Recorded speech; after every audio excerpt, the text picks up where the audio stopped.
What's up guys, and welcome to the channel.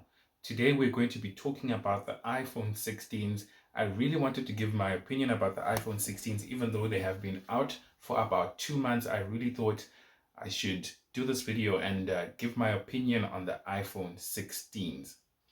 Now everything I'm going to talk about is going to be based on reviews I've watched and what I've read about the iPhone 16. I did get a chance to actually go to the iStore and check out the phones in person and just get a feel of what the phones feel like. So some of my opinions are going to be based off that. Now let's jump straight into it. Let's start by talking about the design. The displays feature a design that we've gotten used to that features the dynamic island on the front. The phones themselves feature the second generation ceramic shield display, which is stronger and is more resistant to cracks and scratches. So this means you'll definitely be getting a stronger display. You'll definitely be getting a more scratch resistant display, which is a good thing, and kudos to Apple. Now the iPhone 16 and 16 Plus feature 60 Hz displays. This is not necessarily a bad thing, but this is also 2024 and a lot of devices, even some mid-range Android devices, feature at least 90 Hz displays. Now this is something that personally I don't think is a bad thing because the phones still look very smooth. iOS runs smoothly on iPhones, and having a 60 Hz display doesn't really make a difference because iOS is very smooth and the phones themselves feel very smooth. Now the 16 Pro and Pro Max feature 120 Hz displays. Now this is very good. Not that iOS needs it. This is a very good thing that Apple did, and having that 120 Hz displays on their Pro devices is a good thing, but a lot of tech enthusiasts really hope that Apple would give high refresh rates to the base models as well. Talking about the body, the iPhone 16 and 16 Plus feature aluminum frames compared to their counterparts, the Pro and the Pro Maxes, which feature the titanium frames. Now, this doesn't make much of a difference, but definitely with the Pro devices makes a difference when it comes to weight, as aluminum would have been heavier on the Pro and Pro Max, so it does make the other devices lighter and easier to hold. Now those frames are flat and a little rounded at the edges, which make it easier to hold the phones themselves. Now I did notice when I held the Pro Max that it is a very big device, and I think you have to have really big hands for you to comfortably handle the device. It's still doable, but in most cases you might be having a two-handed affair when handling the Pro Max. The Pro is also on the small side with a 6.3-inch display, which means it's not so big and easier to handle. The 16 Plus is also on the bigger side, featuring that 6.7-inch display, which makes it a bit bigger but slightly easier to handle than the Pro Max. The smallest device is definitely the base iPhone 16, which has a 6.1-inch display and is the easiest to handle, smallest phone, lightest phone, and it'll fit in your pocket way easier than any of the other models across the lineup. Now, still on that design, Apple decided to add an extra button, but we'll talk about that later. Now, we've got on the left side of the phones, it features 3 buttons. This is the 2 volume buttons and the action button that was added to the iPhone, which you can remap to anything else that you want. And then on the right side, we've got the side button, or the power button. I don't know why it's called the side button, but it's there. It's called the side button, which is the power button. And we've got the infamous camera control button. Now, Apple insists that this is not a button. I got a chance to use the phone, play around with it a little bit, and I'd like to believe it is a button, regardless of what Apple wants us to believe. So yeah, we will talk about this later. It's one of the new features on the phone, and we'll talk about that later. Moving on with the video. In terms of performance, which is going to include battery, the processor, and all that, Let's start by talking about the batteries on the phones. So Apple themselves during their release video didn't talk about numbers or didn't mention any numbers when it came to the batteries, but there is an improvement in relation to battery size, and the batteries are definitely bigger on the newer phones, and the performance has been reported to be very good. Um, with the base iPhone 16, I think you're squeezing out more juice. It's got the smallest battery, and you are using up more battery because of the smaller battery pack in there, and it's barely lasting you a day. If you're a light user, then you're definitely getting through the day. But for more heavier users, you might be charging it closer to the end of your day. So keep a charger handy if you're going to be getting the iPhone 16. The 16 Plus, 16 Pro, and 16 Pro Max seem to be doing very well. They're easily lasting a day according to reports and reviews. They're easily lasting a day, so you're going to be very confident of having a full day's battery life when it comes to Plus, Pro, and Pro Max. Now let's talk about the processors in these phones.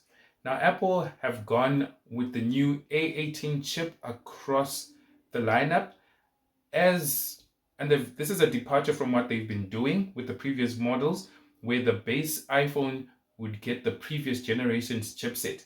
Now I think this is because of the Apple Intelligence that requires the A18 chipset, so I think this is a welcome thing because then performance across the lineup is going to be very similar.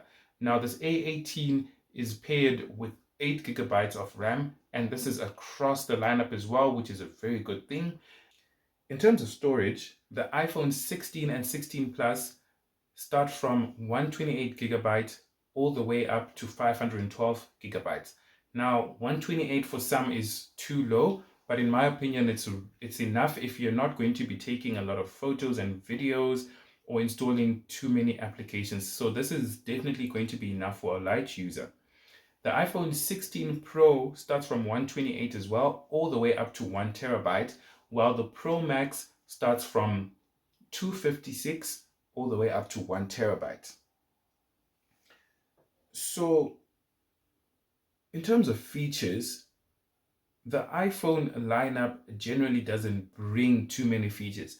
I think the highlight of the iPhone 16 is the Apple Intelligence. Now, this is Apple coming to the party when it comes to AI, and Apple Intelligence is definitely that big feature that is coming with the iPhone 16 lineup. Now, there's also the issue of that camera control button. Now, when I got a chance to play around with the phone, it's definitely a good feature to add to the phone, but is it a feature that is needed? Given that most times you're using it to quickly start up your camera, which in previous iPhones you could do by having that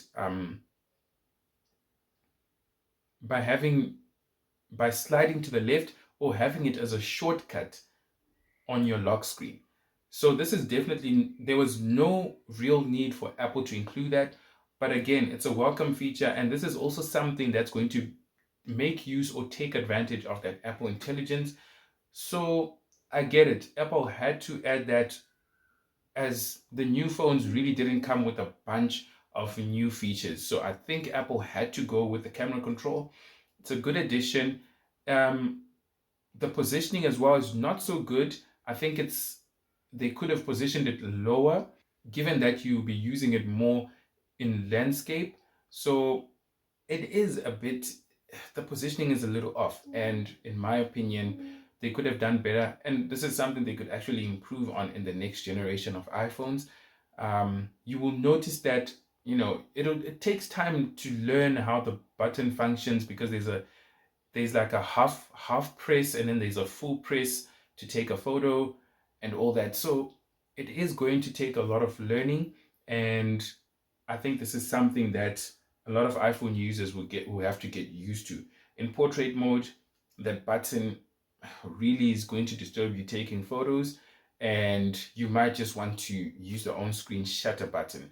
So, but that's going to be up to you, and if you want to get the iPhone 16. Now, in terms of camera setups, the iPhone 16 and 16 Plus feature a dual camera setup. Now, this is a 48 megapixel main camera and a 12 megapixel ultra wide camera on the rear. On the front, you've got a 12 megapixel camera, which has been which is nothing new again, while the 16 Pro and 16 Pro Max feature a triple camera setup. You've got the 48 megapixel main camera, and then they've added a 12 megapixel telephoto and a 48 megapixel ultra wide camera. Now, the addition of a telephoto camera on the Pro devices definitely is going to improve on the zooming capability of the phone. And if this is something you're interested in, then Apple is definitely pushing you in the direction of the Pros. In regards to how good the photos are, again, reports and reviews say that the photos are still good, and as is the usual, iPhones are very good, take really good photos, and they've been known to be the video champ. So there's nothing new there. There is slight improvements with the photos and the camera performances, and this is to be expected of iPhones, and I think you will be very pleased with the iPhone 16s. Now, as to whether or not you should buy the iPhone 16, I think the iPhone 16 really is for people who have been using an iPhone that is 3 generations behind or older. So if you're on the iPhone 13, definitely you need to upgrade. Not to say that the iPhone 13 is not a good phone, but at this point, there is enough improvements for you to actually notice the new features. There's been enough development from the 13 to the 16 for you to actually enjoy the upgrade. Now, if you're on an iPhone 15, I really think there's really no need for you to upgrade. You might as well wait maybe for the iPhone 17, even the iPhone 18. There's really nothing much to push you to that. I have to say this, if money is not an issue, then upgrading is a no-brainer. You definitely someone who can afford the latest and greatest, go for it. But if you're on the iPhone 13, 14, yes, you're going to see the improvements and the upgrade is going to be good for you. If you're on an iPhone 15, I suggest you wait. But again, the decision is going to be yours. iPhone 13 and below, definitely go for the upgrade if you've got the money. iPhone 15, I think you need to wait a little bit, maybe wait until 18. You can wait until 17 as well. So that's my opinion, guys. If you enjoyed this video, don't forget to hit the like. Don't forget to subscribe. The channel is growing, and if you want to be part of the journey, definitely hit that subscribe button and definitely leave a like if you enjoyed this video. Thanks for watching, guys. See you in the next one.